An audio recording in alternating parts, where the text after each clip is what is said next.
Do we have a chaplain? No chaplain. Okay, we'll start with the Pledge of Allegiance. I pledge allegiance to the flag of the United States of America and to the republic for which it stands, one nation, under God, indivisible, with liberty and justice for all.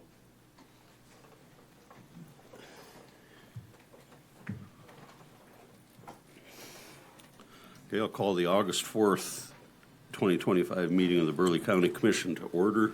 First item is roll call of members. Commissioner Woodcox. Here. Commissioner Munson. Here. Commissioner Bakken. Here. Chairman Bittner. Here. Just for the record, Commissioner Schwab did contact me, and he has some family things that he had to take care of today, so he won't be here. Next is the approval of the agenda. Move to approve. Second. Okay, motion is second to approve the agenda. Any further discussion? Call the roll. Commissioner Munson. Yes. Commissioner Bakken. Yes. Commissioner Woodcox. Yes. Chairman Bittner. Yes, motion carries. Next, consideration of July 21st, 2025 meeting minutes and bills. I did not have anything on the meeting minutes, but I did peruse the bills, and they are in order, so I would move to approve the bills. Second. Okay, a motion is second to approve the bills. Any further discussion? Seeing none, call the roll. Commissioner Bakken. Yes. Commissioner Woodcox. Yes. Commissioner Munson. Yes. Chairman Bittner. Yes, motion carries. Now, with regard to the meeting minutes, I move we pass the minutes.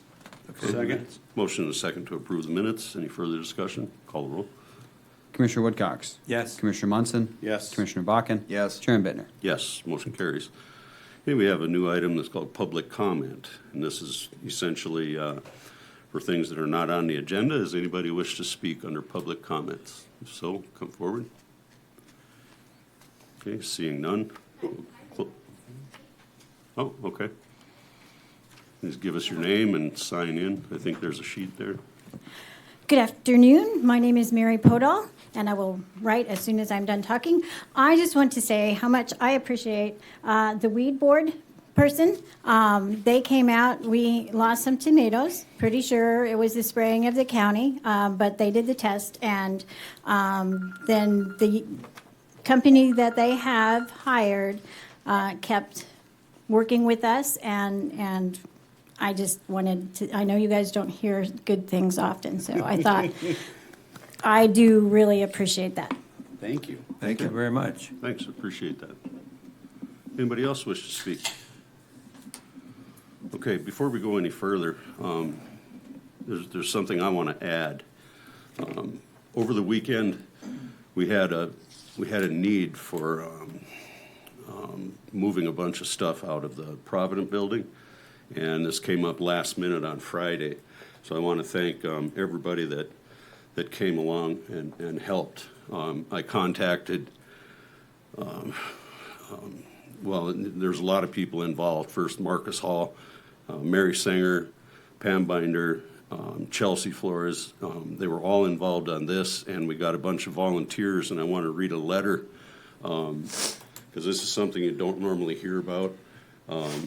People came in, gave up their Saturday and helped us move. We had, 15, 16 people that showed up. And so I want to kind of read some names here. From the Highway Department, Chris Birch, James Black, Casey Einram, John Schoen, Dan Shriak, Shane Yates. Human Resources, Lindsay Brower, Desiree Hilborn, Megan Martin. Human Service Zone, Rhonda Block, Chelsea Flory, and Derek Flory, Kenny Vaschek, and Janet Yoder. And so it's from me, dated today. Subject is thank you for your dedication and commitment. I want to extend my heartfelt thanks to you for showing up on Saturday to support our remodel project and help us stay on track with our established timeline. Your willingness to dedicate personal time over the weekend speaks volumes about your commitment, work ethic, and team spirit. Thanks to your efforts, we made meaningful progress and stayed aligned with our goals. Your contribution did not go unnoticed, and I truly appreciate the extra time and energy you brought to the project. Please know how much I value your hard work and collaboration. It's moments like these that make a team even stronger. So I want to say thank you and well done. And there will be, that letter will go to each of the individuals that participated in that, and we'll have that in their personnel file as well. So, thanks. Next item, consent agenda. Commissioners, Move to approve? Second. motion and a second to approve the consent agenda. Any further discussion? Call the roll. Commissioner Munson. Yes. Commissioner Bakken. Yes. Commissioner Woodcox. I'm not sure. Are we too late? We went so fast. We've got these amendments or adjustments to these permits and special use permits. Can we discuss those, or is Sure, that? we can. Yeah. Sure. Well, we're in the middle of the vote, so. Mitch, is Mitch here? Yeah. he is. Is this the amendment to ordinance 725?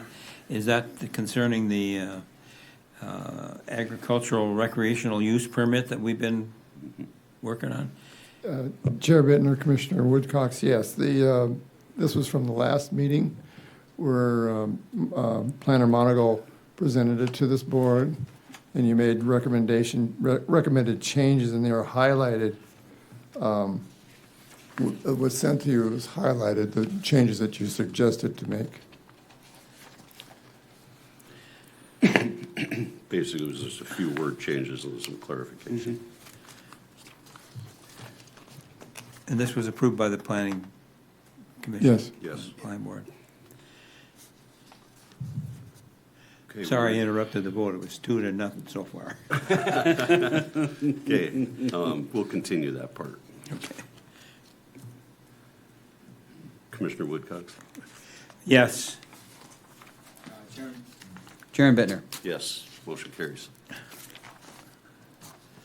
Burleigh County Human Service Zone Director Chelsea Flory. 2 items, auction of county-owned vehicle and foster care checking account. Welcome, Chelsea. Thank you. Good evening. So first on the agenda, I had the auction of our county-owned vehicle. So we have 2 vehicles at Burleigh County, but the one I'm talking about today is our Chevy Malibu. It was acquired in 2012, and at that time we paid $15,968 for that vehicle, and that was paid out of your social welfare fund because we were county funded at that time. That vehicle currently has over 300,000 miles on it and is not in great shape. So I'm looking here for you guys to give me permission to work on auctioning off that vehicle, and then, using those funds from that auction to purchase our next vehicle. It won't be a large amount, but we have funds through my state budget now to purchase our next vehicle. Yeah, and, Chair, Commissioner Bakken? Chelsea, in our discussion, that was the vehicle that was actually part of a donation? That was not correct. No. So it was purchased, yeah. Like I It said, it was was purchased out okay. of social welfare Okay, funds, yeah. thank you for clarifying that. Yep.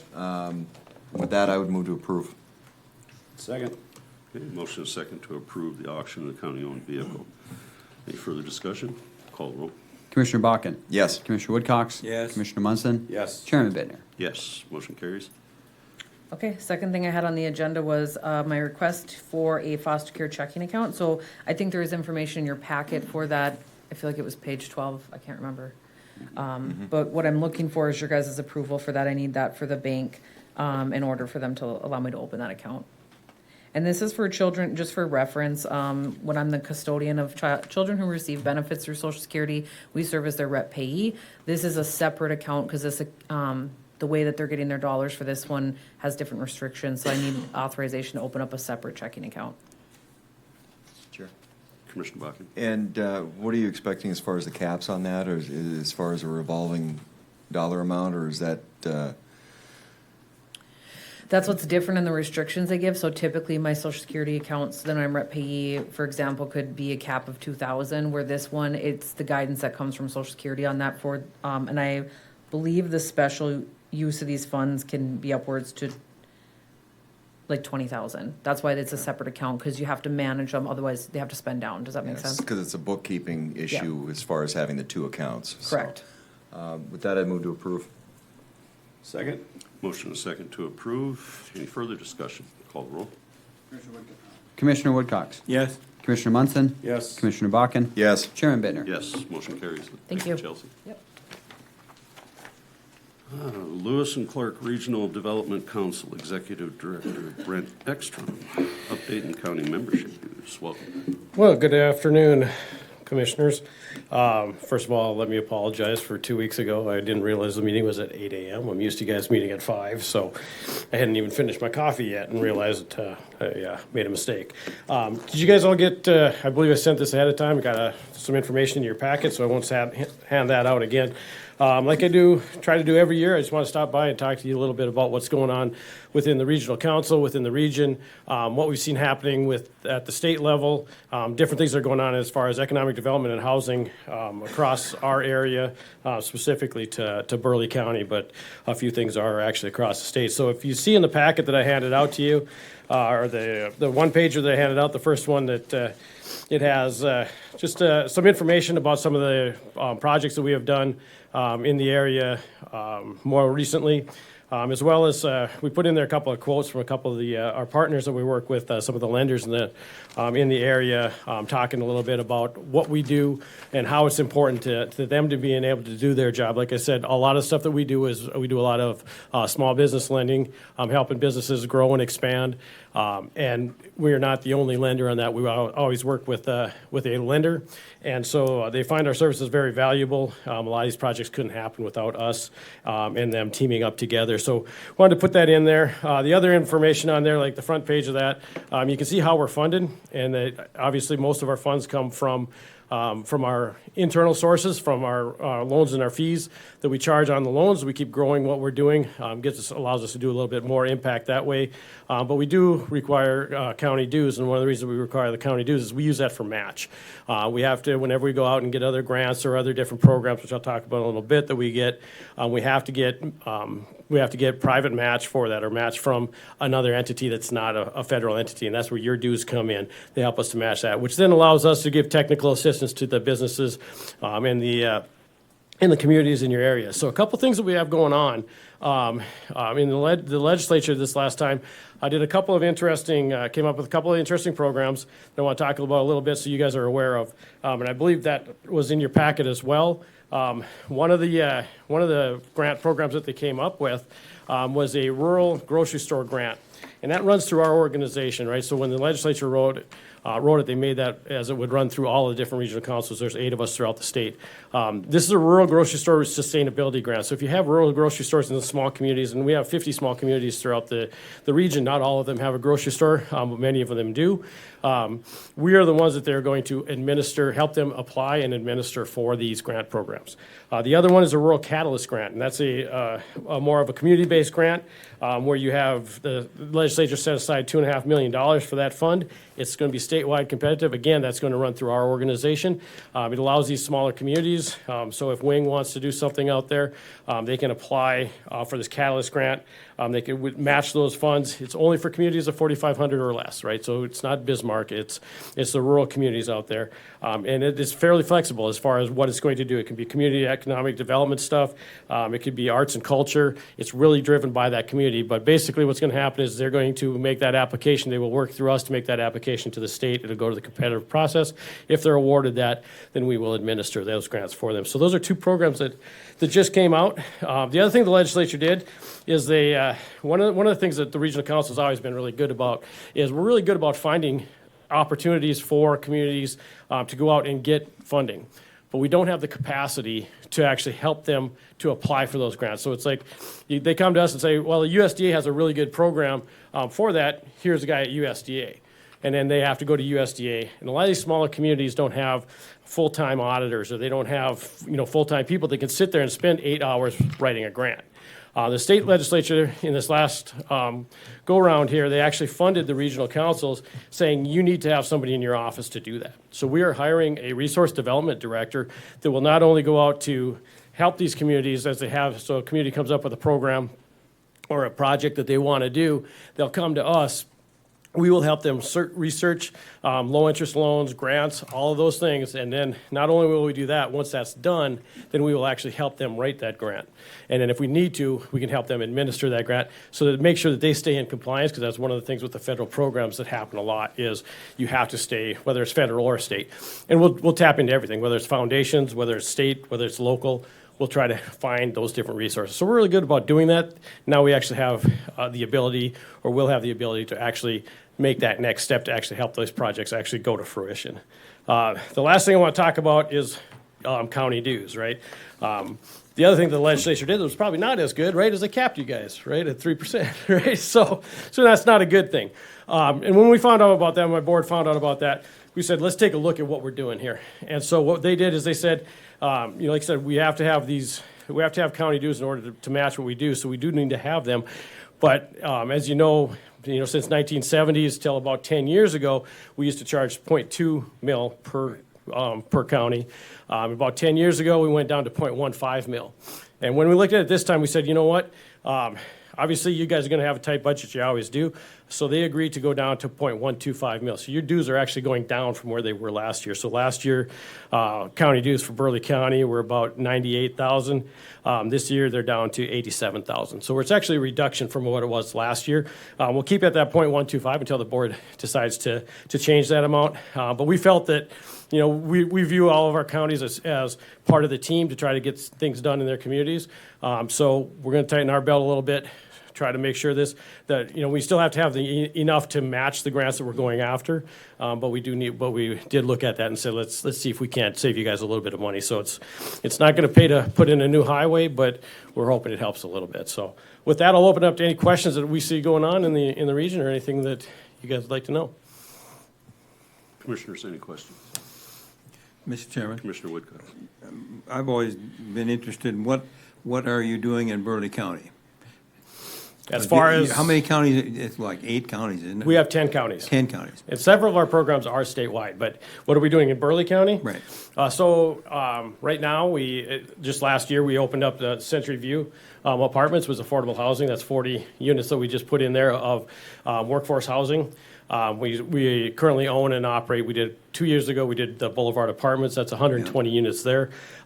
In the commercial side of it, in the last 3 years, we've done $8.6 million of our own funds for $56 million worth of projects. So we've done things from everything in the past. We've done, if you look at some of the stuff, I have a list here of them. A lot of them have some trade names, but everything from Culver's to we've done Brick Oven Bakery. We've helped a lot of these different ones using the 504 program, as well as our local funds. One of the things that we do, because Bismarck has the Vision Fund, and they use that for doing like interest rate buy downs on primary sector. They don't do that for any of the retail stuff. So the banks look at us a lot, and we're helping a lot of these local businesses do interest rate buy downs. And so we work with the Bank of North Dakota and with the bank. And so then the borrower ends up paying 1 or 2% interest for the first few years of their loan. And then we cover the difference between that.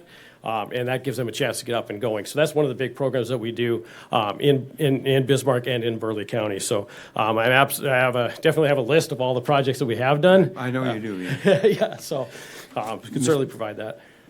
Can I continue? Commissioner Woodcock.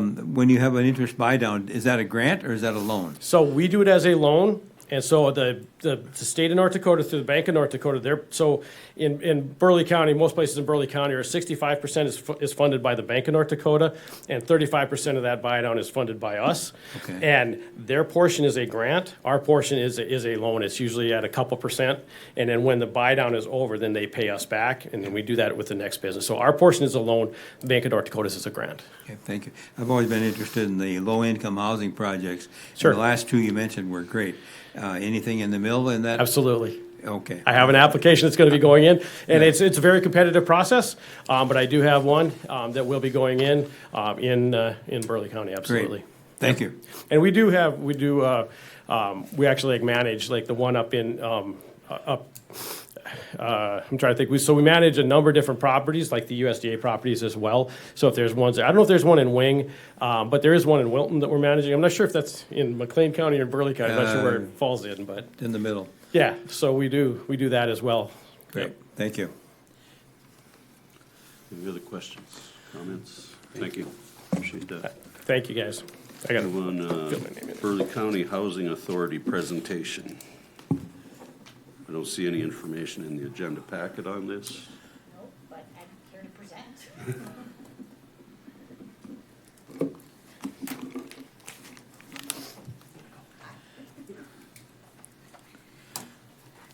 Good evening, Commissioners. Thank you for allowing me the opportunity to speak with you guys tonight. My name is Nicole Scherhammer. I'm the Executive Director for Burleigh County Housing Authority. I've worked with the agency over 18 years, and I was just appointed the Director position in 2023. I'm here to provide you some updates about Burleigh County Housing. We provide safe and affordable housing for individuals, for seniors, just people with veterans, people with disabilities. And we also do property management for a nonprofit corporation called Community Homes of Bismarck. We manage 287 public housing units. We also manage Washington Court, which is a 96-unit complex, Edwinton Place, a 40-unit permanent supportive housing project, Community Homes of Bismarck 2, which is an 811 PRAC project, which is for people with disabilities. We also have a contract with HUD for 1,130 Housing Choice Voucher Program that has veterans supportive housing VASH vouchers, mainstream vouchers, and project-based rental assistance. And mainstream vouchers is for people that are non-elderly with disabilities. However, due to federal limitations, we can only support about 890 families on our Housing Choice Voucher Program, and we pay out over $470,000 in rental assistance each month in Burleigh County. The board, or BCHA, was established through North Dakota Century Code, which you as the Board of Commissioners appoint our Burleigh County Commissioners, and we have 5 members on that board. We do meet on the 3rd Monday of the month at 8:30 every morning, and currently our board consists of Sister Kathleen Atkinson, Steve Sathry, Cynthia Chavez, Lois Sunquist, and you guys just appointed Lane Hoffer here to replace Arlene Olson that passed away. I like to acknowledge that at the time, one of your commissioners did hold us as a portfolio and did come to our board meetings, and then that practice has since just ended, and we report quarterly apparently, and I was not aware of that expectation. So I'm here to present you with, to reconnect and provide you guys some opportunity to know what's going on with us going forward. Some of our major projects right now, we are doing Dakota 2 redevelopment, which is replacing 17 aging public housing units that we tore down last fall, and we are replacing them with 34 new affordable units. One is a 20-unit apartment building for 62 and older, and the other one is 3 townhouse complexes that will consist of 14 two-bedroom units. And there's going to be four fully accessible units in the apartment building, and then 1 accessible unit each in those rows of townhouses. So we're doubling our stock there, which is awesome. The site has already been raised out of the flood plan, and then that funding includes low-income tax credit, CDBG funds, Housing Trust Fund, and AHP through the Federal Home Loan Bank. And then Beyond Shelter is our co-developer, and they're a nonprofit. We are also in the midst of rehabilitating Washington Court, which is 96 units, and that is modernizing it and also doing 20 accessible units, so 4 in each, or 5 in each building there, which is a need in our community.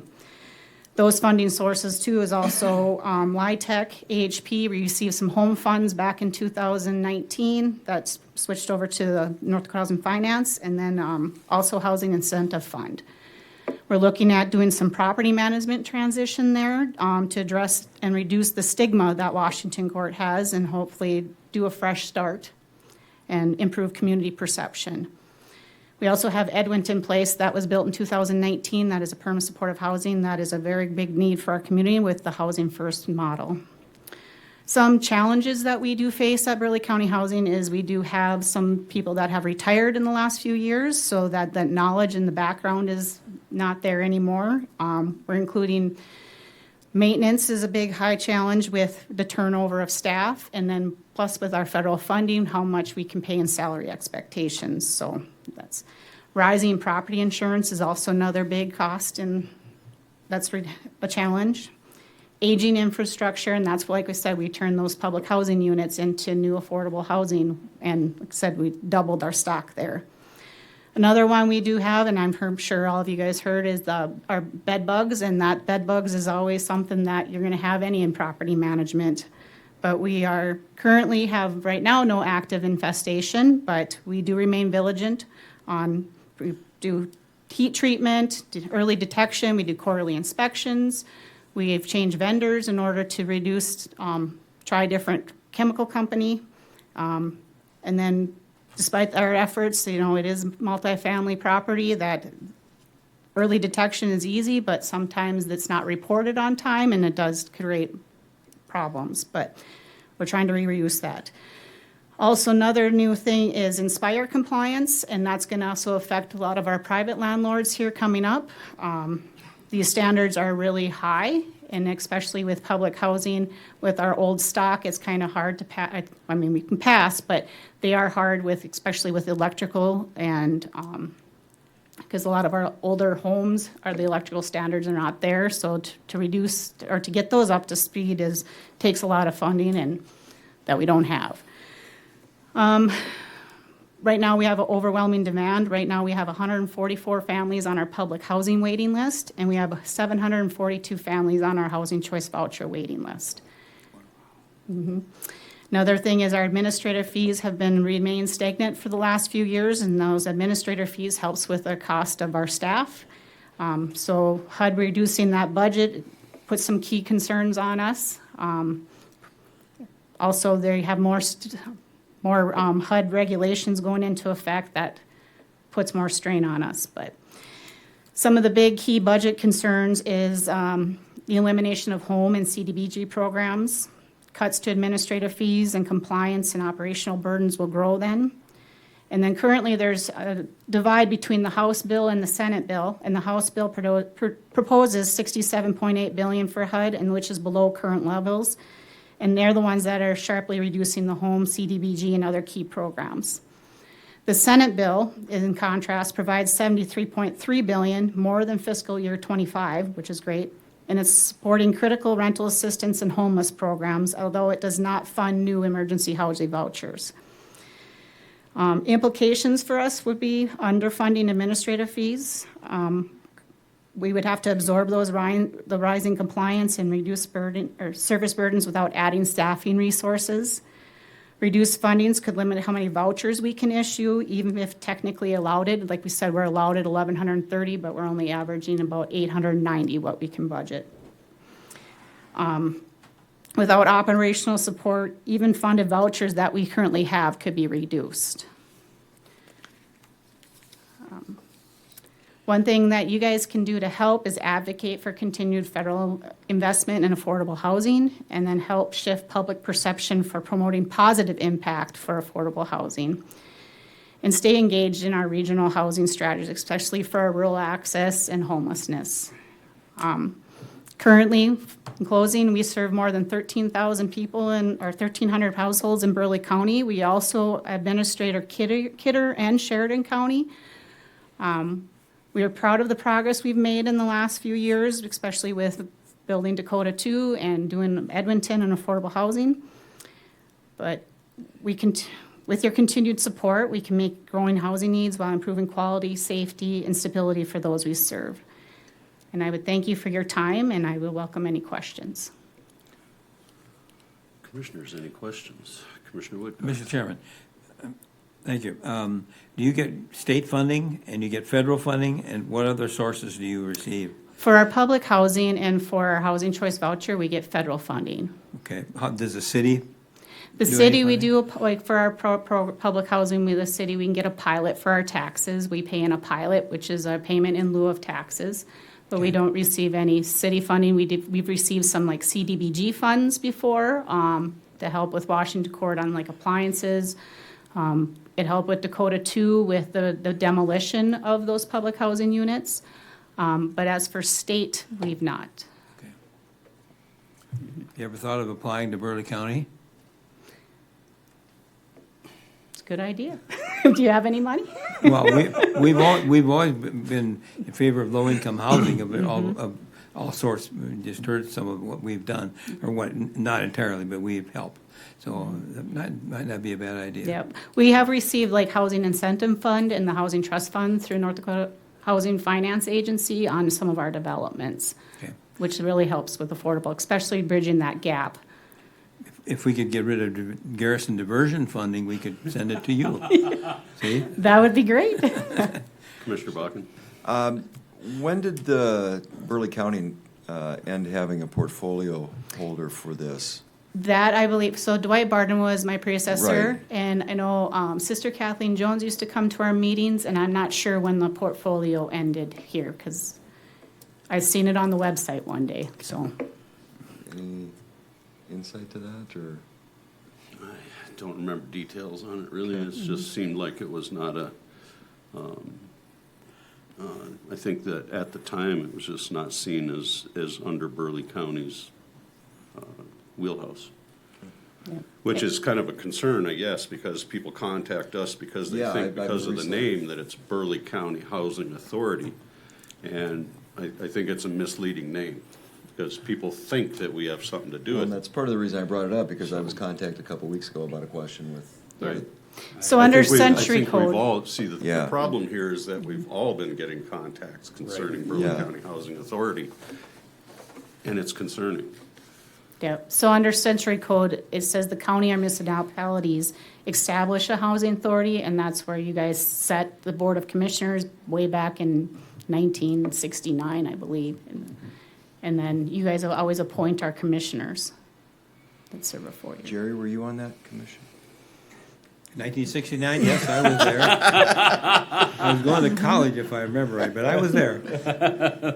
You know, I would see no harm if you were interested in that being a portfolio or something. There would be no harm in reestablishing that, but, you know, there I wasn't, think it might be beneficial to have a conversation and see what that looks like, because you guys meet quarterly? No, You said- we or have monthly But then meetings. quarterly reports. That's what was So- on your website for, Okay. to report quarterly for the housing authority. Okay. Yep. Yeah, I think that's something we should probably Yeah. discuss.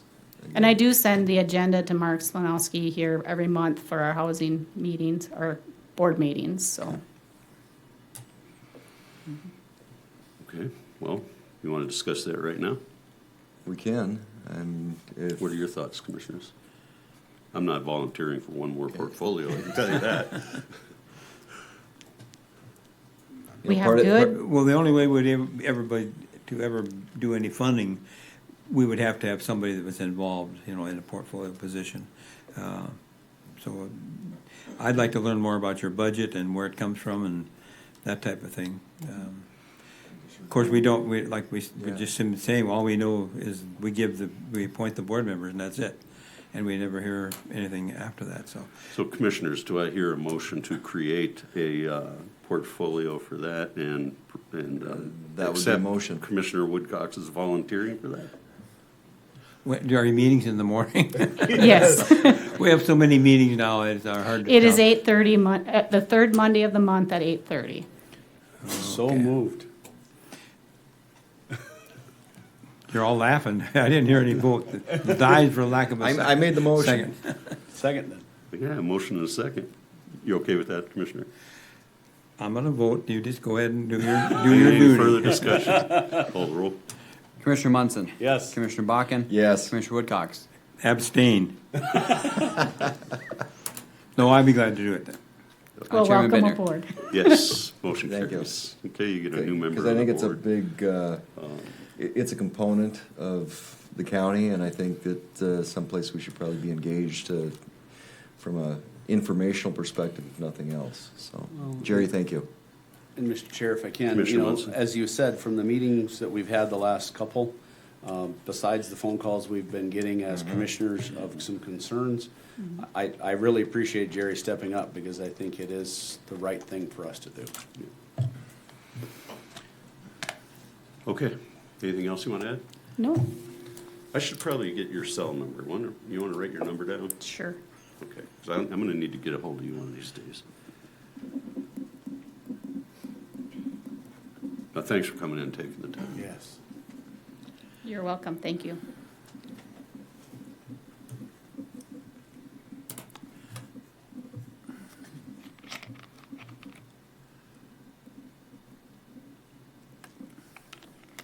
I wrote it on here. Thank you. Okay, next, County Finance Director, Interim Treasurer Jacobs. Provident Building renovation funding budget amendment for Auditor Treasurer Office, preliminary budget review, and finally a motion to adopt preliminary budget and call for final budget hearing on September 15th. Welcome, Lee.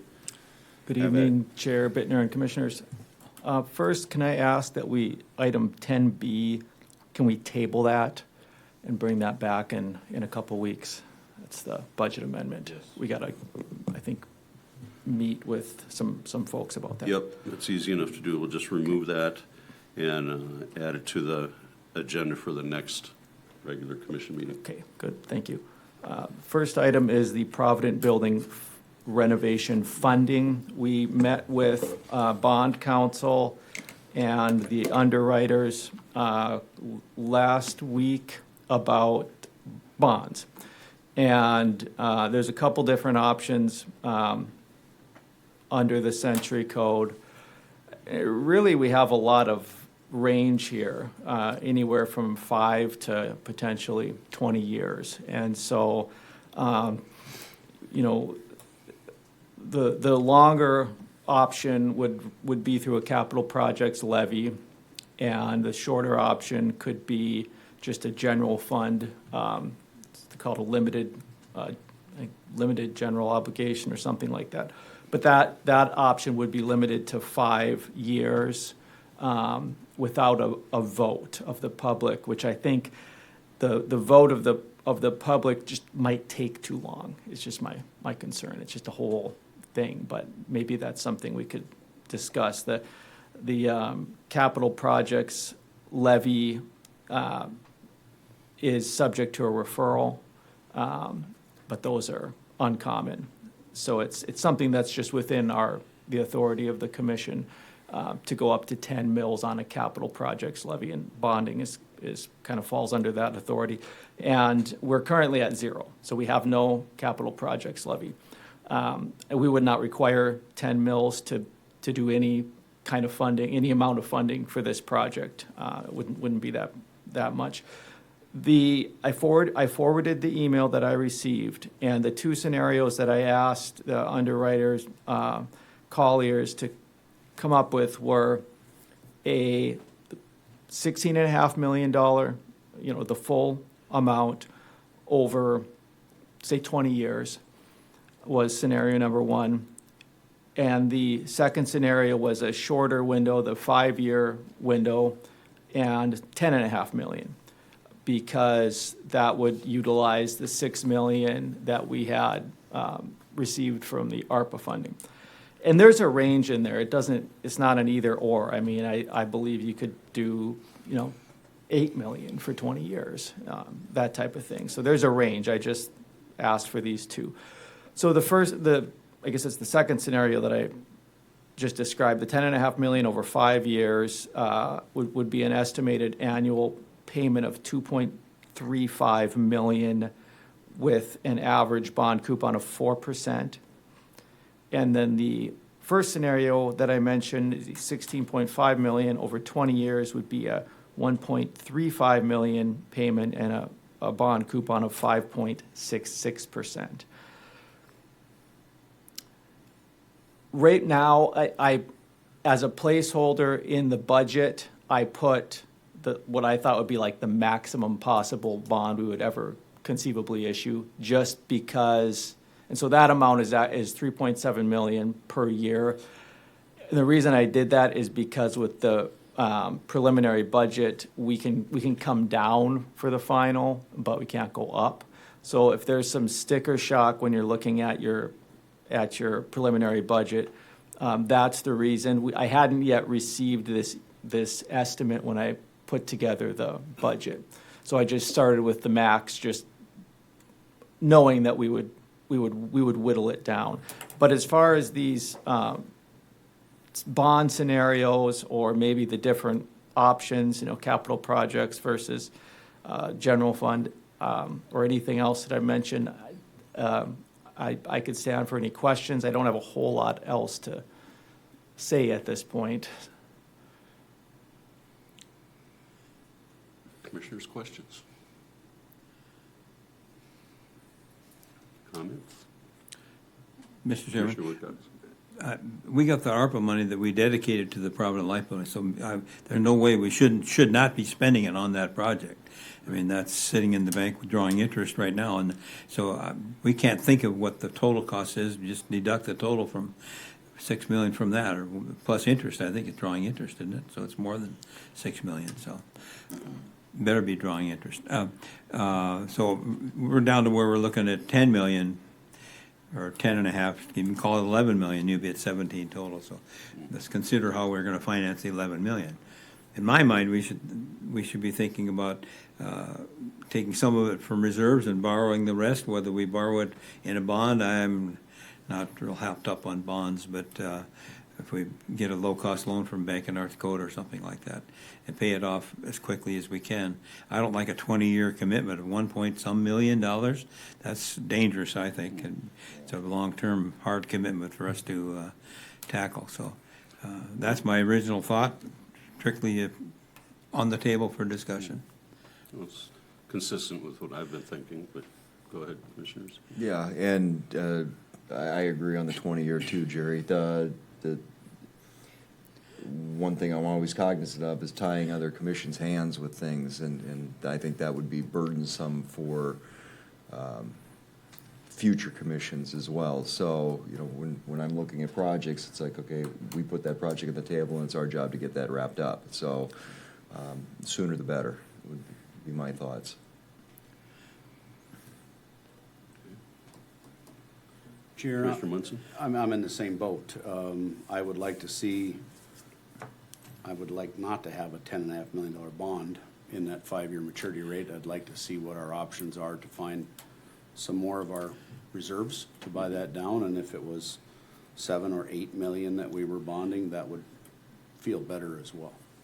And again, I agree, 5 years, we put this on the table, we should take care of it rather than putting it down the road.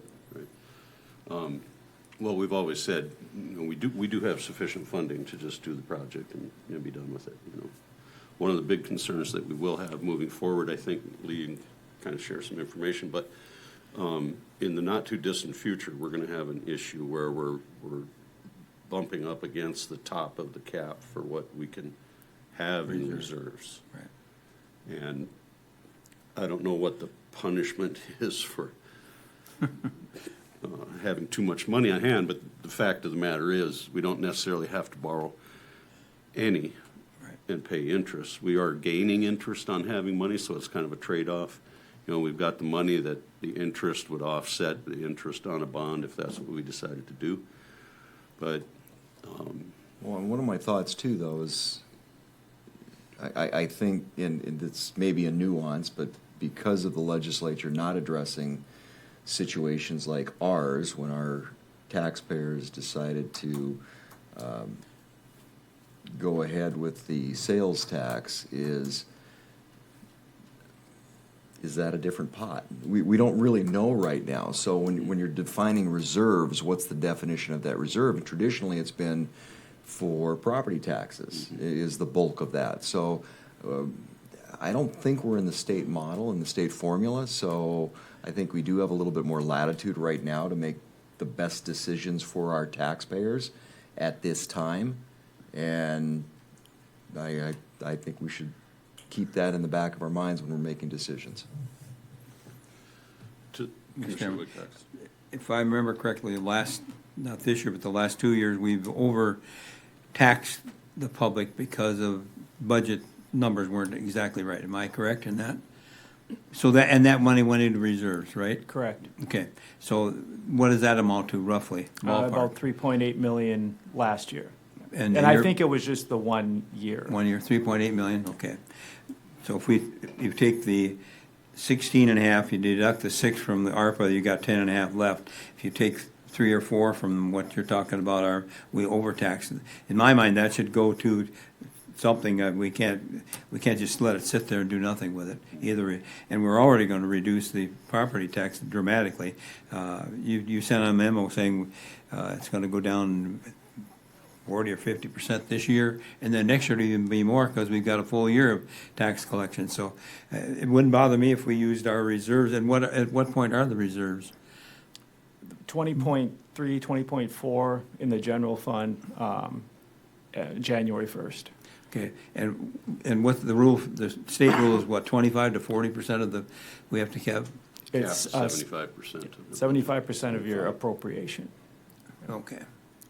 And so. Wouldn't we're- bother me if we paid it all off. I hate to see us burden the commission down the road, and in this 3% thing, we run into trouble with that, and I know you mentioned that it would be tough for us to raise our reserves if we did that, but I still think they would be adequate to hold us. We have reserves because we've been taxing the citizens. And I don't think we need to continue to tax and add more to it, because the problem is going to be too much money in reserves. So it seems to me paying for it out of reserves, Nellie, unless you have advice to the opposite. I do have a question for Lee. From a bonding perspective, the scenario where it makes sense to bond would be if we're getting a lower rate than what we're getting in return on those reserve funds. And is that the case? Is that not the case? If we were to take it all out of reserves, are we going to be detrimentally affecting future budgets because we're not drawing, we're spending more on, or losing more than we're spending on the bond? Yeah, I think right now we've got some, for example, we just invested some sales tax. It was relatively short term. I think it was December 31st at about 4.19%. And so what I'm reading here is that we have an average bond coupon of 4%. Most likely that's because these are not taxable, or bond issues, and so they yield less because the bondholder doesn't pay taxes on them. And so therefore, it seems to me that we're currently making more on investments than we would pay based on the bond coupon that I'm seeing in this email. Now, that's a 5-year. So I'm not quite sure what we do going out to 5 years. For me, the issue is the uncertainty created by HB 1176. And, wherein in the future, just as an example, our average sales tax, so we're capped at 3% for the uninitiated, 3% of your property taxes levied in, or your dollars, property taxes levied in dollars. So just, if we're switching to a sales tax model, well, historically, our sales tax increases at about 2.5%. And so if we're capped at 3%, but our sales tax increases at 2.5%, we're going to be hamstrung in the future. That's one concern. The other concern is that sales tax goes up and down. It's down this year. It's trending down about a little over 4%. So therefore, if you're trying to budget, and your sales tax is down, and you have no other means to raise money to make up the difference because the property tax is capped, you need reserves in that year. In another year, sales tax might go up 6 or 8%. Well, in those years, you really can't throw a party because you have to save it for the years when sales tax is down. So it's just one of those things where historically, property taxes they're the backfill. It's the plug figure in your budget. So I need this much money, I have this much money, and the difference is property taxes. So it makes budgeting easy. Maybe not so much for the taxpayers in some years, but for us, it's easy. And so now, we've just got this issue that we've got to contend with, which is the property tax caps. Reserves just make it easier, I think, for us going forward, not to mention the fact that it's going to be hard to raise reserves unless you get 8%, 10% sales tax year. Commissioner Bachman? So I'm not comfortable going beyond the 5 years. And have you had an opportunity to look at, as far as any municipal loan programs at the Bank of North Dakota as opposed to bonding? Because that, have you looked at those yet? Well, I looked at one. Where did they come in? It's the infrastructure loan. It's the big deal that they do. We've got one or two, I think, smaller. Well, one is big. It's the Hall Road, and then a special assessment. We were not selected for this round of funding, but we can apply again. I think they said maybe early next summer would be an option. So if we're budgeting this project out of reserves, we can still apply for that loan program. That's my understanding. Okay. And then currently, because the commission adopted the resolution to, refund ourselves or, out of a bond issue. It doesn't mean we have to do that, but we adopted the resolution. So that means that any costs that we're incurring, from that point forward, we can later bond and reimburse ourselves. So we'll pay for it out of pocket, for a while. Meaning we don't have to decide right now what we want to do. We have that option to refund ourselves out of a future bond issue. I don't know how Bank of North Dakota fits into that exact scenario. I shouldn't speculate. But we do have future options as far as flexibility within the budget. We would have another go at BND next year, and then I think the bond deal is sort of open-ended, especially if we have it in the budget, which is, why I put it in the budget this year. If it's in the budget for next year, we don't have to necessarily levy for it this year. But if it's in there, then there's the option to, As long as it's a placeholder, whether we use it or not, that's our choice at a later date. yes. Okay.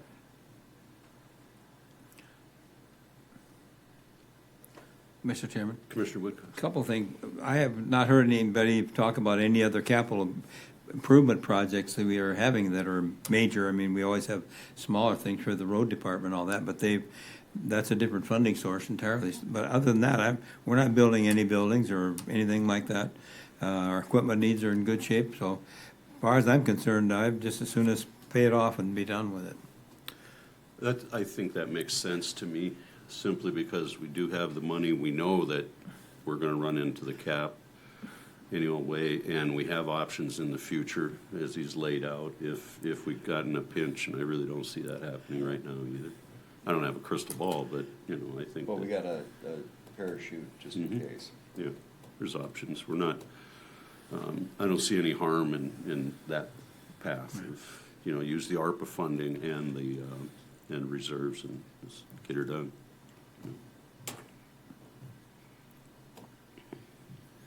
Mr. Chair, Commissioner Munson. I'm hesitant on that part. I understand we have it now, but I'm worried with what HB 1176 is going to do to us 2 to 3 years, 4 years from now. And I'd like to reserve some of that just in case. But that's just an Well, opinion. we're not cleaning out. No, I know we're not cleaning it out, but- and I can tell you that I have talked to legislators, and they were aware that there are problems that were not addressed under 1176. Yeah. And I am certain that there will be some work to Amendments address to those address things, it. because, even though I was working with some of them during the session, I guess there was just too much happening for them to really consider our unique situation. But we'll have enough time to work with them and address our concerns. Well, and again, I want to come back to the fact that we're not part of the state formula anymore. As I see it, until the next session when they do address that, I think they will clean up a lot of that. But as of right now, as far as caps, that's coming from this pot, and we're utilizing this funding source, and that's not part of the formula right now. So I don't have concerns about that. But I do have concerns about the next legislative session when they do clean it up and what that's going to look like, because I can pretty much guarantee that the sales tax side of it's going to get factored into there in some way, shape, or form. I have no idea what that's going to look like at this point, but I think they will fix that. I think you're right. And I take it we haven't heard anything from the Attorney General's office on those questions yet? Okay. We do have some questions, to the Attorney General's office in this regard, but haven't got an answer yet, so. I mean, to the extent of bonding it out, I would say we put in, because this is a 2-year project, I would budget what we need for next year for it. And next year, I would say we look at the Bank of North Dakota for reapplying. And if needed, or we see what the numbers are gonna look like, then we still have the bond option. Right, you know, I don't think we've asked the finance department to just look at the question of just borrowing money from the Bank of North Dakota, like that Hall Road project. We didn't have any special, application thing for that, did we, Marcus? We did apply through the Bank of North Dakota for that. Right, but it was a loan, it wasn't under this type of program, right? It was a revolving loan fund, transportation loan fund. Okay. And that's So we not can- available anymore. Well, this isn't a transportation. Yeah, that was a Right. transportation. But there may be something like that that's separate from, I think it, It's a capital improvement project. it might be the Yeah, same it's- bucket, Yeah. kind of legacy fund related type of thing, because I think it was a revolving loan fund of some kind.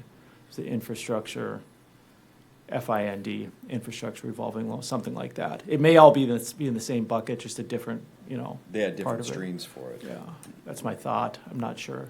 Commissioner Woodcock. If we were to make the commitment like now to fund it entirely by ARPA funds and reserves, if we get into next February and March and April, when we're looking at the contracting going and we get behind or whatever, we can still go to the bank in North Dakota or whatever and borrow money to pay, rather than pay from reserves.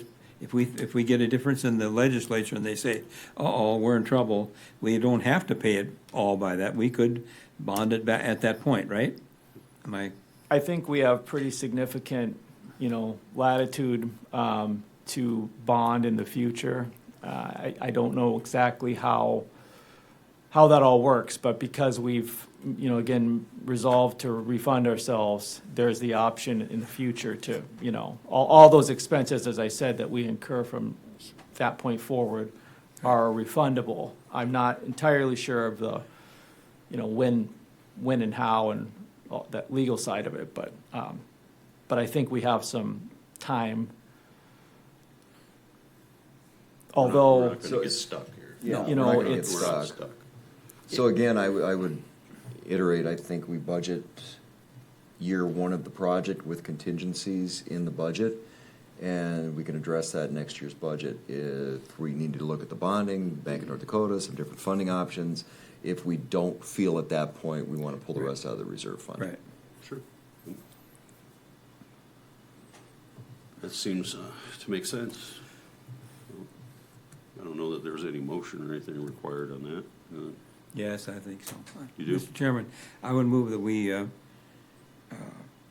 spend the ARPA money in its entirety and also pay the balance, assuming I'll put a cap of 11 million on it of reserves and put a cap on it. I don't think we'll ever have to reach it, but that would be a $17 million, and that's a little bit more than what we've gotten bids on, so there's always contingencies there. But those two funding sources, reserves for up to 11 million and funding of ARPA at 6 million, I'm sorry. Would that be for budgeting for the first year of the project out of those Would funds? pay the entire project. Am I assuming that's the Well, it's entire? a two-year project, so I would say pay the 6 million, and then we can use our reserves at that, as we need them. If it's a two-year project, we don't pay it until they send us a bill, and we have to do it. So, you understand what I'm getting at? I don't want to, I personally don't like to see us bonding anything. If down the road we need to do something, I'd rather borrow it and pay it off in 3 or 4 years rather than a 10-year or a 20-year bond. I just don't Yeah. want to commit the county to something like that.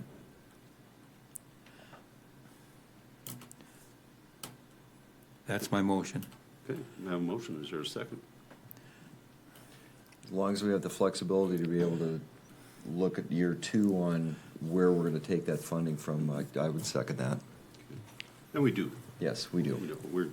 We know that there's options. Any further discussion? Call roll. Commissioner Bakken? Yes. Commissioner Woodcox? Yes. Commissioner Munson? No. Chairman Bittner? Yes, motion carries.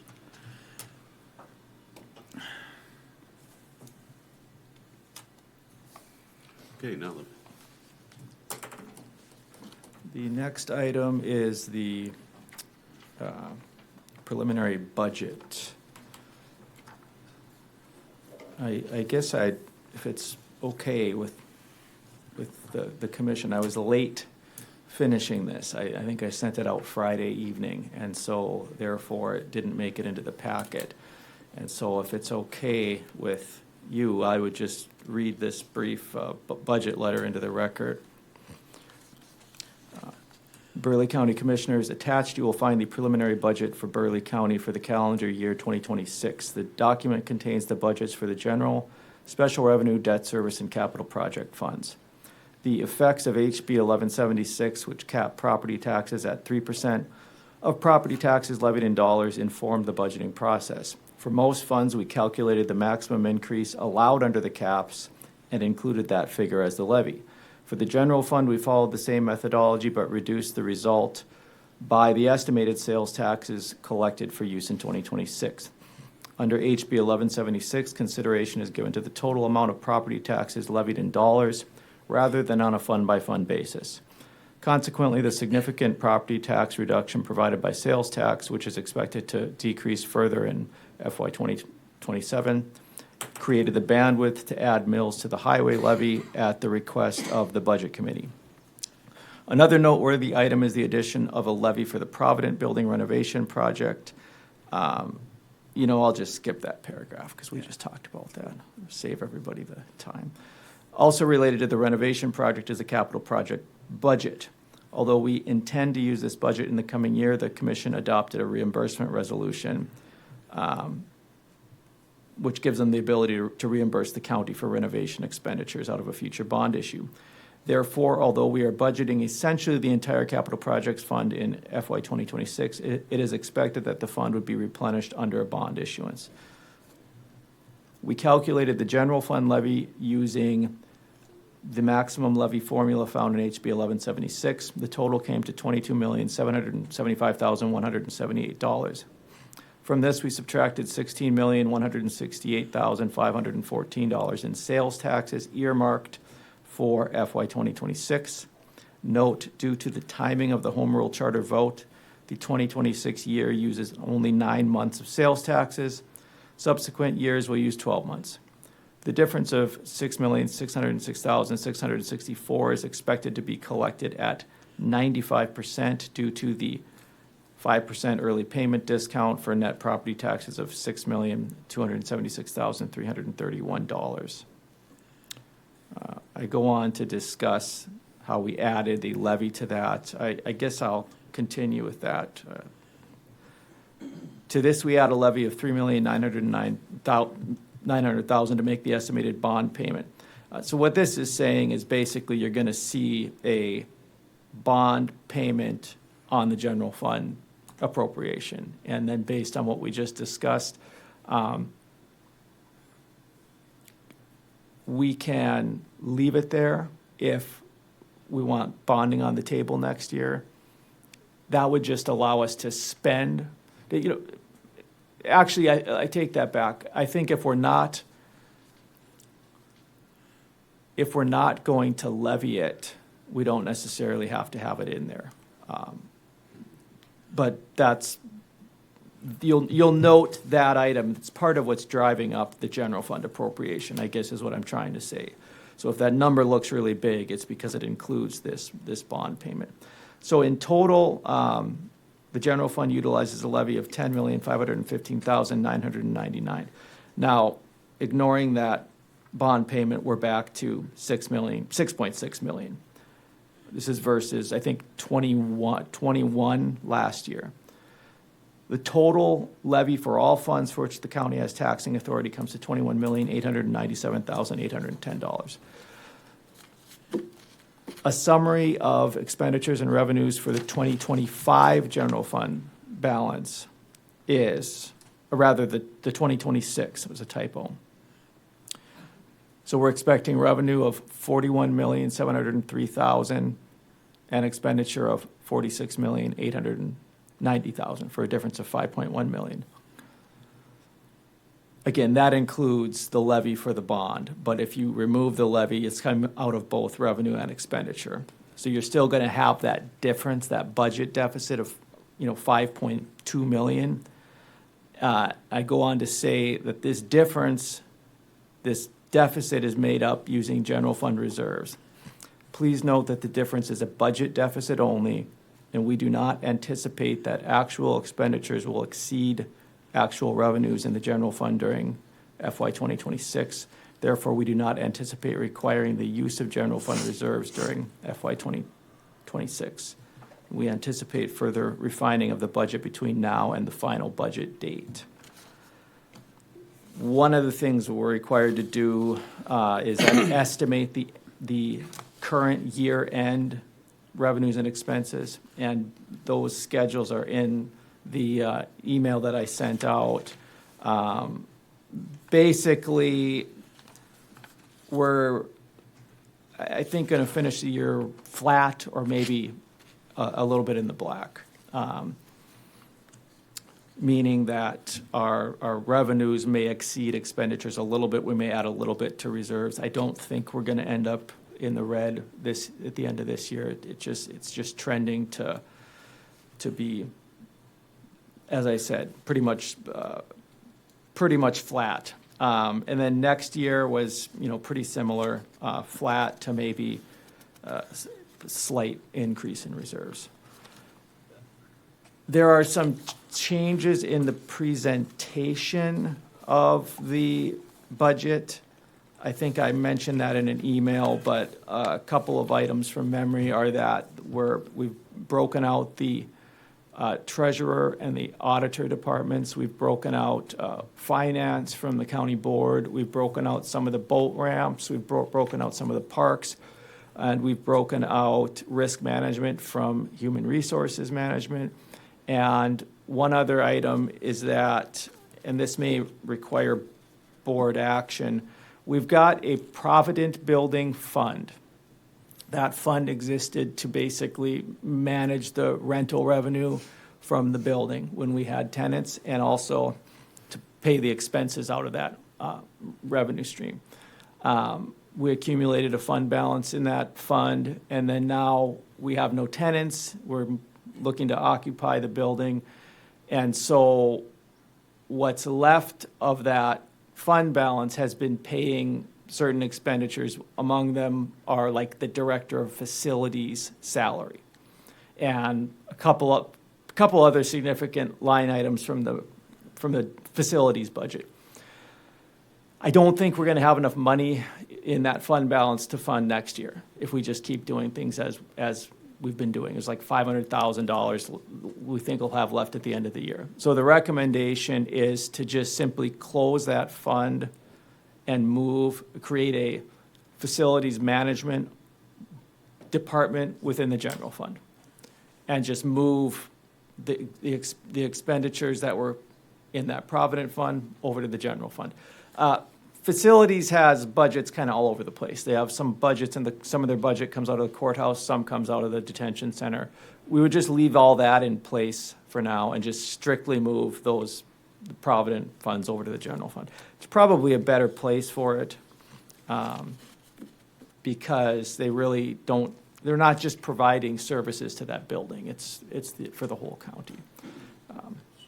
What did you call the new fund? Facilities? Facilities management. I'm open to suggestions. That's all good. Yeah, I think it makes sense. Maybe I should ask the director what he wants it to be called. Okay, I think we can just take care of that right here. Is there a motion? So moved. Second. Motion and a second to close the Provident Building Fund and create a facilities management fund and move the funding from the $528,000. Mr. Chairman, Commissioner Woodcock. that'll effectively raise our reserves by $500,000, correct? That's part of so I was going to mention that when you look at your budget schedules, you'll see a transfer in to the general fund. So that's part of what's increasing the revenues. But when I was talking about finishing the year next year flat, I was not including those reserves in that calculation. Great. Any other conversation? Call roll. Commissioner Woodcox. Yes. Commissioner Munson. Yes. Commissioner Bakken. Yes. Chairman Bittner. Yes, motion carries. Okay, that was one question. The other comment, I found a typo in the weed board. I put the mill levy at 3.13. That's not correct. I was getting my wires crossed. We need to have an appropriation of more than 3 mills, which we do in order to qualify for the LAP program. And so when I was doing the formula, I was thinking appropriation, and so our actual mill, anyway, it's much smaller than that. It's like 1.5 or something like that. And again, with the weed board, those are out-of-town mills. So it's, 1.5 mills of $189,000 valuation. Okay, so at that rate, that still keeps the LAP program. Yes, with the appropriation at 3.13, we still qualify for the LAP program. We won't spend 3.13, we don't expect to, but we appropriate that much. I think that is basically what I've got. Now, I scanning through here if there's anything else to note. Now, as I mentioned, a couple other things I should probably mention. So under HB 1176, we're limited by the total, so it's not fund by fund. So when I said that I took the max in, let's just say, the county agent budget and calculated the max, that's not really a thing. It's not a fund by fund thing. I just did it as a starting point. Under the bill, you're punished if you don't go to the max. And so if you don't do the max every year, then maybe I should explain it even. I'm sure that all of us understand it, but just maybe for some watching or in the audience. The max is on your previous 3 years. So you look back 3 years, and you can essentially do a 3% increase off the highest of the previous 3 years with some other calculations for growth and stuff like that. So if you can picture that, if you have a year where you don't do the max, that's now a smaller year. If you have 3 years where you don't do the max, then that's gone forever. It just rolls off the paper. Similarly, if you're coming into this environment and you have a levy that's below the max, that we do a couple different levies. Pick on the highway department because that's the other topic here. If your levy's 3.4 mils and now you have a max, you're 3.4 mils forever. It's just, unless you dramatically lower another fund, then you can shift those mills over. That's just how it works. In our case, because we had 20, 30, 31 or something mills in the general fund, and we're reducing those significantly because of sales tax, we have all that space now available. And so when we were meeting as the budget committee, the committee asked the highway department to come and actually increase their mills. So what's happening is we've got all this extra space created by lowering the general fund mills, and that has been essentially moved over to highway. So that's one thing I wanted to mention. It's not on a fund by fund thing. And then the other thing I wanted to mention is that we have kind of a unique situation in Burleigh County created by sales taxes where we don't have to make the hard decisions this year. Because as I just mentioned, we have sales tax now funding $16-some million. So we've got all that room to grow in the property taxes, which I realize we're not doing that because the board committed to a property tax reduction. That scared me. That scared me. I understand all that. I'm just saying that we, under the law, we have that bandwidth. Other political subdivisions don't have that. They have to make the hard decisions right now. So we have time to adapt, meaning it can be a business as usual budget year. That doesn't mean we're gonna grow to fill that whole space we've created. But, going forward, as I mentioned, we're gonna be situated poorly because our sales tax is increasing at below the rate of the cap. And so whereas other, entities have 3%, we have 2.5%. And this year, we have negative 4%. That's just what sales tax is doing. And then we can always increase on the property tax, but that's gonna be a much smaller portion of our budget. So this year, let's say it's 6.6 million, well, let's imagine that was the max, we can increase 3% of 6.6 million. So that's not gonna do much. So if if sales tax goes down 4% and we can only increase 3% of 6.6 million, we're cutting. It's just the reality, or spending reserves. And so in the future, we're gonna have to have some really difficult decisions. I would suggest that, if we want to take that time that we have and,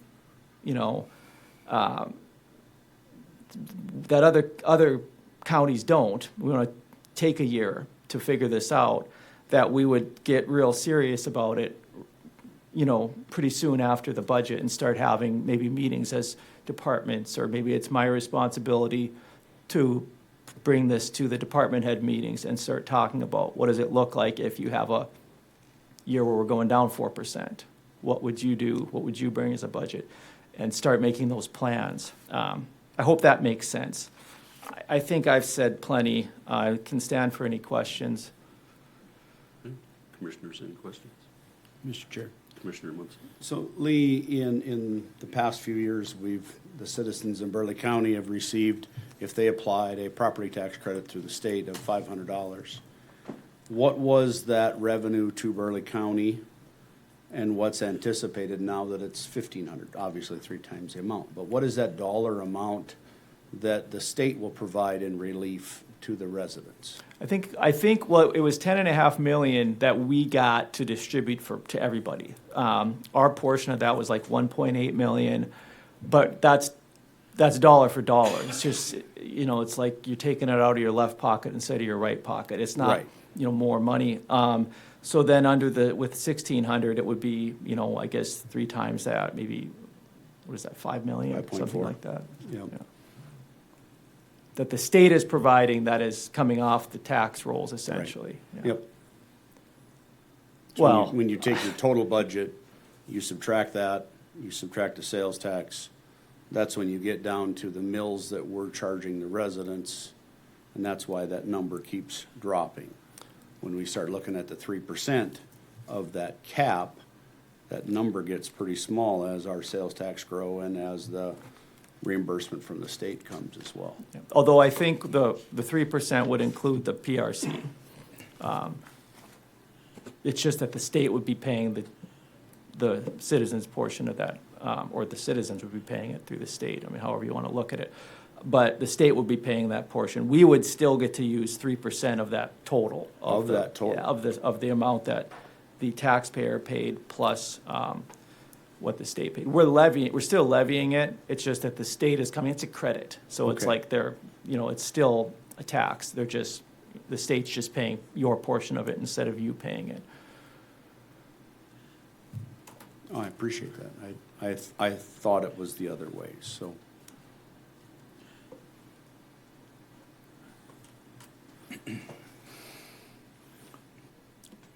Did you get anything back on that question about a public administrator?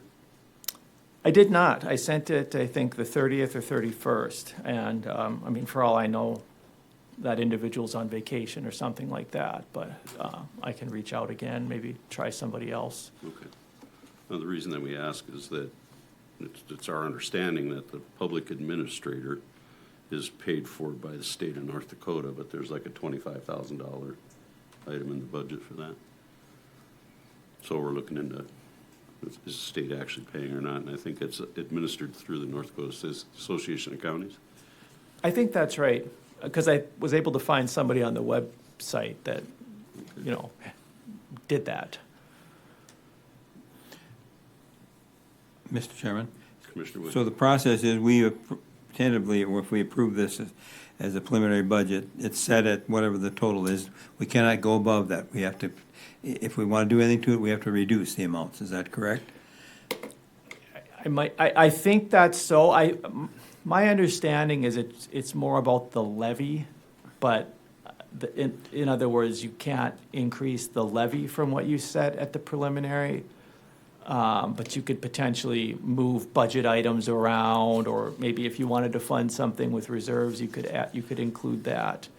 But I think it's more of a levy, but just to be safe, it's, Okay. as you said. It is what it is. To be safe, it's easier to just say, we can only go down, rather than we can go up. That's kind of always been the practice. Yes. So maybe it's best to just continue with that. Commissioner Wood. And I've gone through it quite extensively, but I have a lot of questions about maybe 10 of these different departments, which a lot of them are not even here yet. They're here tonight, so I don't want to. I'd rather wait till the next meeting and peruse it again and get them down so I know exactly what I want or what I consider, Sure. and then go from there, rather than analyze it today with some of the department heads are not here. Yeah, I've got a pretty good list here too.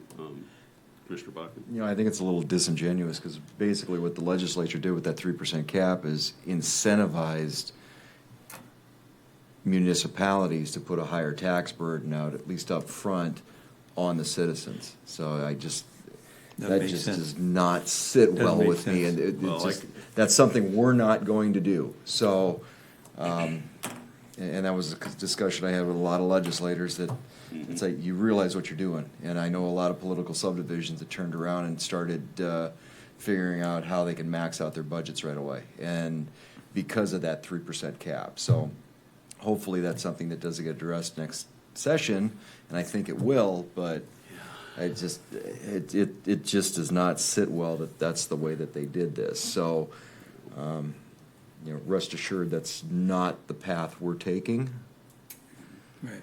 So, Well, I could show you the emails that I sent to legislators Yeah. in the Association of Counties saying, hey, don't, that's not a good idea, because what they're making as the ceiling becomes the new floor for a Yeah. budget. 'Cause Make those, you'd be, make those 3 years look pretty good, pretty high. Yeah. Then 3% of that, rather than looking at reducing it. well, I don't think, and this is me, I don't think at this time we're in that formula because of our sales tax. I don't think we're held to that same standard, because that formula that we would fall under, I don't think it exists with the state yet, so. that might be one of the changes that we can look to get done at the state level is recognizing where we were compared to where we are.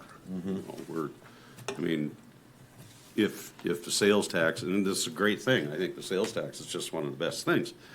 However, if it totally goofs up the budget process just because of this 1176, then that's something we need to address.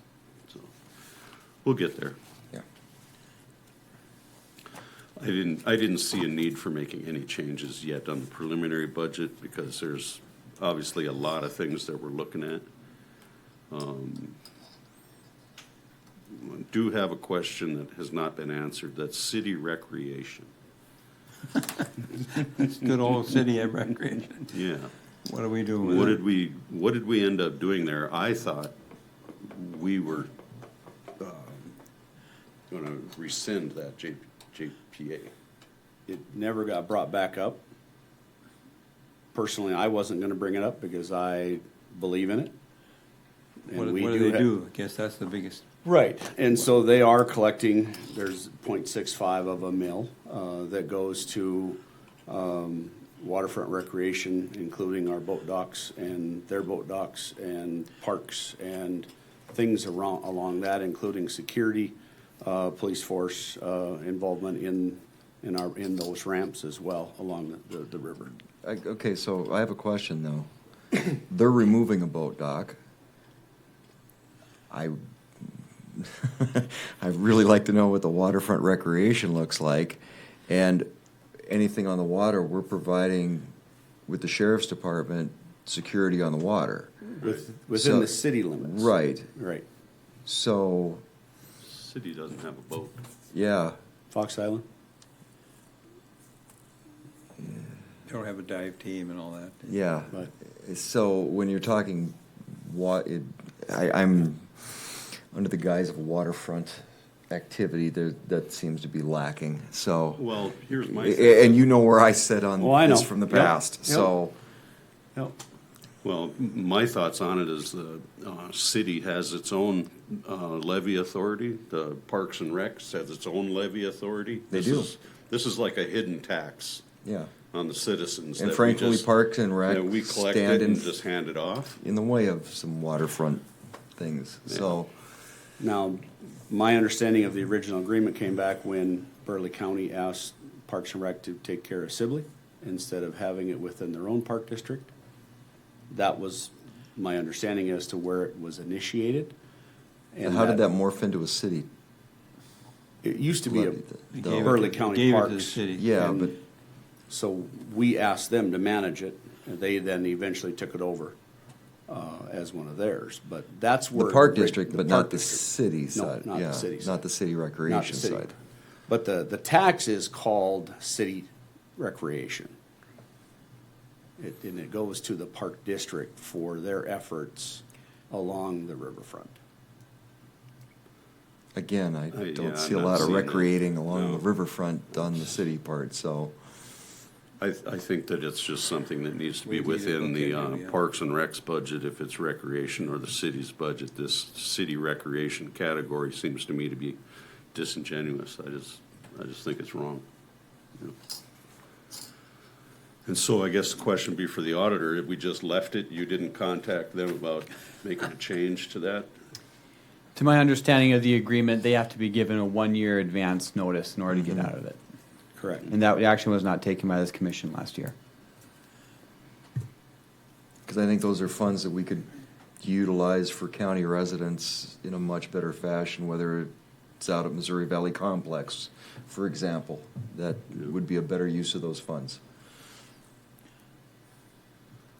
So the part We that we might, didn't we do- might want to look at that agreement. If you said there's a 1-year Right. opt-out, Yeah. that might not be 1 year, it might be 6 months, or we don't know for sure. Have we got an agreement copy or whatever somewhere? I can send it out if you'd like. We Yeah. sent it out last year as well, for everybody to look at. There is a 1-year clause, within that for us to opt out. But like I said, I think we should opt I- out, so. If you want to wait and read the agreement, Yeah, I would, please. okay. Mark, can you resend that? Yep. Thank you.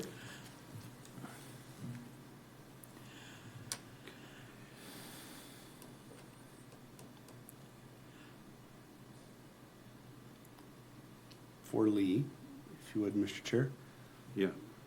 So if we're pulling this bond revenue off of our preliminary budget, do we make that adjustment today Yeah. in our expenditures, preliminary expenditures? Or do we leave it for the final budget to take care of all the details? I would prefer to leave it and we can Okay. deal, I mean, again, we don't have to levy that. So Right. even if it sits there, I mean, I don't think it should sit there if we're not gonna use it. But Right. even if it sits there, we can bring that levy down. The levy that you see in the email that I sent out reflects the bond payment. Sure. So that I can remove for the final budget. Yeah. But I'd like to hash out a little bit of the details with the bond guys, like what if we do something next summer or something like that, and we don't have the payment levied. You see where I'm going with this? Right. When would that start? Would we have to start incurring interest, type of thing? But certainly by the final, we can take care of it. Media is just gonna jump on it, and I thought we might as well remove it now.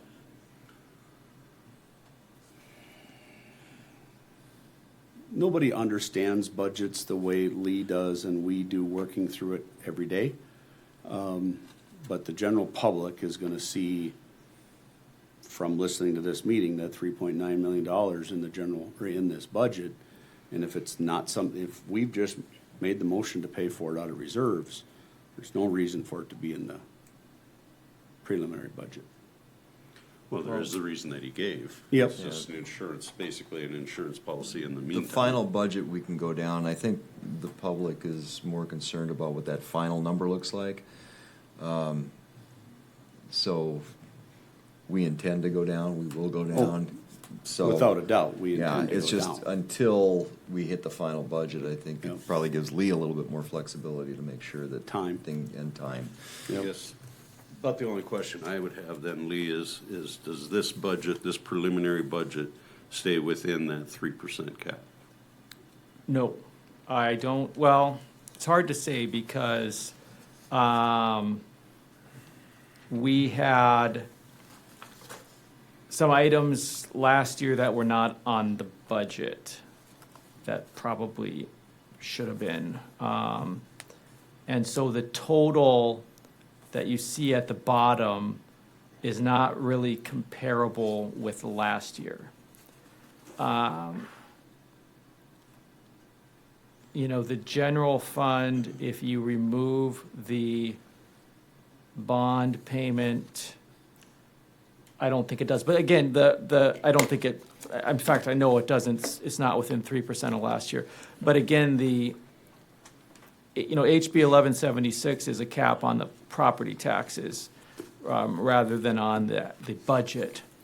And so our property taxes, even those are not within 3% because, as I said, we're shuffling some of those mills around over to the highway department. We're, as far as I know, I mean, we're totally compliant with the bill.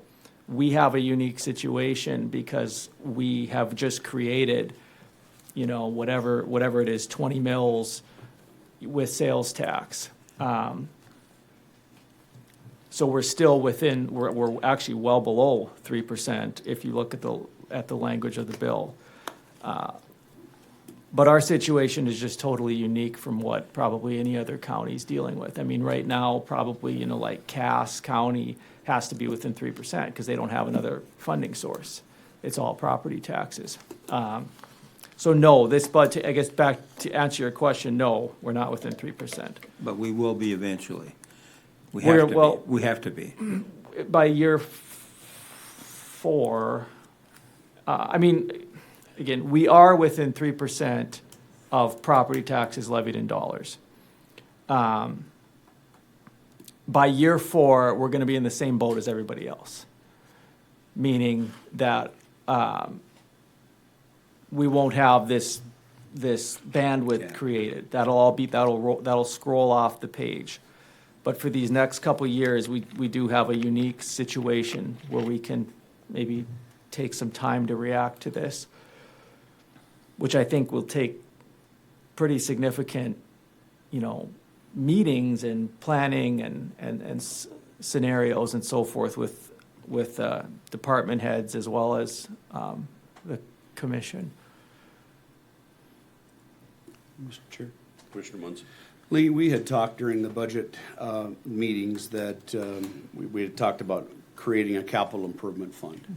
And because we didn't have a capital improvement fund, we could put some dollars in there and stay within 1176. The next question that came up is if we have because we don't have zero in the capital improvement fund, if we're using sales tax to pay the sheriff's department's budget, and now they have a zero balance. They have zero taxes levied for the sheriff's department, the state's attorney, and the jail. At year 4, if the state doesn't fix 1176, we can then increase above the 3% because those balances were at zero? Is that accurate, or was that a misinterpretation on my portion? The total I think it would be the total general fund levy that would have to be at 0. And I don't think we're gonna get there. The jail and the sheriff and state's attorney are a significant part of that. But just with our historical increases in expenditures, I don't think by year 4 we'll be at 0 in the general fund. Correct. If we're at 0 in the capital projects fund, we could go from 0 to the max in a given year. I mean, not saying we will. So there's some, we can maybe create some, do some creative budgeting there. But I just don't, when I look at it, I don't think we'll get down to 0 in the general fund. So what the bill allows, as I understand from, you know, the trainings and stuff that we've been through, is that if a given levy is at 0 in a year, then you can go anywhere from, all the way up to the max. There's no cap. And the reason I was given that was included was some of the counties out west have basically no tax because they've got all this oil, you know, revenue. And so they're saying, well, when the oil revenue goes away, if we're at 0 in the general fund and we can only increase 3%, you know, 3% of 0 is still 0. And so the state, you know, created this exception for those cases. But as I understand it, it's on a levy by levy basis. Okay.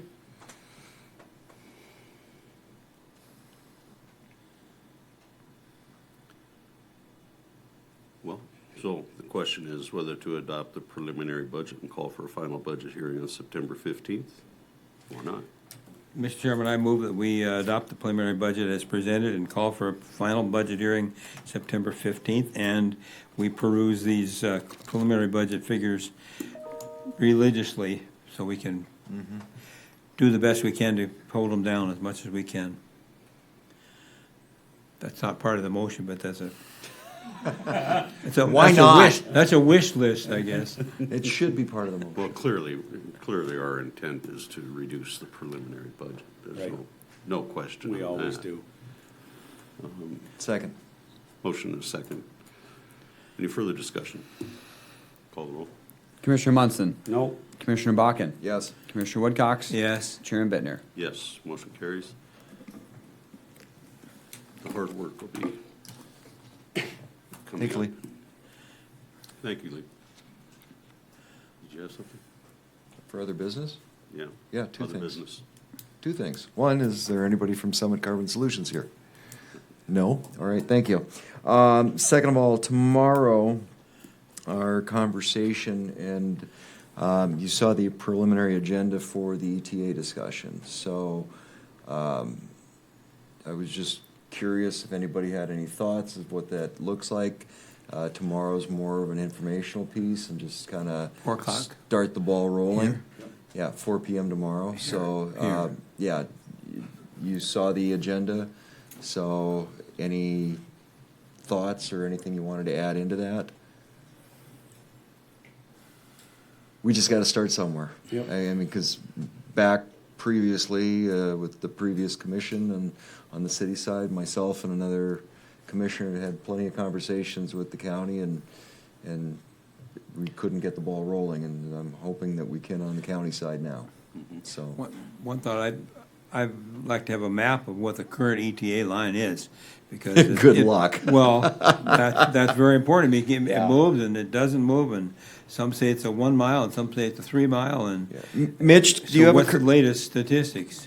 Mitch, do you have the current map that you can provide tomorrow for that? Thank you. And big enough. Just in case big the enough city that some does of us not. can read it. Yeah. Yeah, well, It's the most gerrymandered thing I you're know ever it going to is. see in your life. It is brutal, and it's not fair to citizens either public. in city limits or in the ETA or beyond the ETA. People don't know where they're at. Will we be able to find out what the state law allows at that meeting tomorrow? Yes. We'll get. Yep, 4 Okay. o'clock. So, I will be remote, okay. but I will call in. we didn't have, I was intending to provide some information that the highway department had provided to me. I don't know if were you planning on making a presentation of any sort? Yeah, we had all those drainage, those 3 pages of, Wasn't planning on tomorrow's meeting, was not planning. But we can talk about it at that meeting. Yeah. Wasn't planning on making any presentation. okay. All right. Like I said, tomorrow's more informational because I know there's some misconceptions on some of the city commissioner side on what the ETA actually is, how it's administered. Yeah, so You know, I heard a commissioner say that, well, either party can opt out, great, and then it goes to 4 miles by default, and that's not in the best interest of the residents of either the ETA, the city limits, or Burleigh County. So, so tomorrow is more the informational piece, but gentlemen, thank you. So, at least it's a starting point. Yes. Anything else for the good of Burleigh County? We are adjourned. Thank you.